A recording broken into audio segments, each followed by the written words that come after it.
మరొక అప్డేట్ అయితే రావడం జరిగింది. మున్సిపల్స్ తుది ఓటర్ల జాబితా 12 అయితే రాబోతుంది. రిజర్వేషన్లు ఖరారు దిశగా కసరత్తు అయితే చేస్తున్నారు.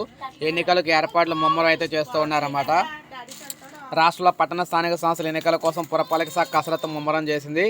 రిజర్వేషన్లు ఖరారైన తర్వాతే నోటిఫికేషన్ విడుదల కానుంది. రాష్ట్ర ఎన్నికల కమిషన్ ఇప్పటికే రంగంలోకి అయితే దిగిందనమాట. సో మొత్తంగా చూసుకున్నట్లయితే మున్సిపాలిటీలు, డివిజన్లు, వార్డులు, కార్పొరేషన్లు రిజర్వేషన్లు ఖరారు అయితే చేస్తున్నారు.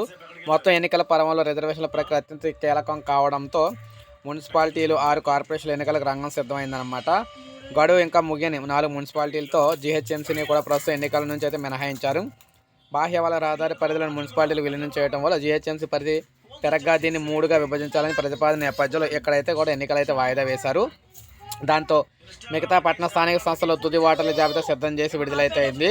అంటే మొదలైంది. ఈ నెల 1వ తేదీన ముసాయిదా ఓటర్ల జాబితా అయితే విడుదల చేస్తారు. ఈ నెల 12న మనకి ఇక్కడ పైన జాబితా అయితే ప్రచురిస్తున్నారు. 20న ఎన్నికల నోటిఫికేషన్ అయితే అవుతుందని చెప్పేసి విడుదలవుతుందని చెప్తున్నారు. అంటే దీన్ని బట్టి చూసుకుంటే మనకి 20వ తారీఖున మనకి జూన్ 20 అంటే మనకి జనవరి 20వ తారీఖున ఎన్నికల నోటిఫికేషన్ అయితే వస్తుందన్నమాట.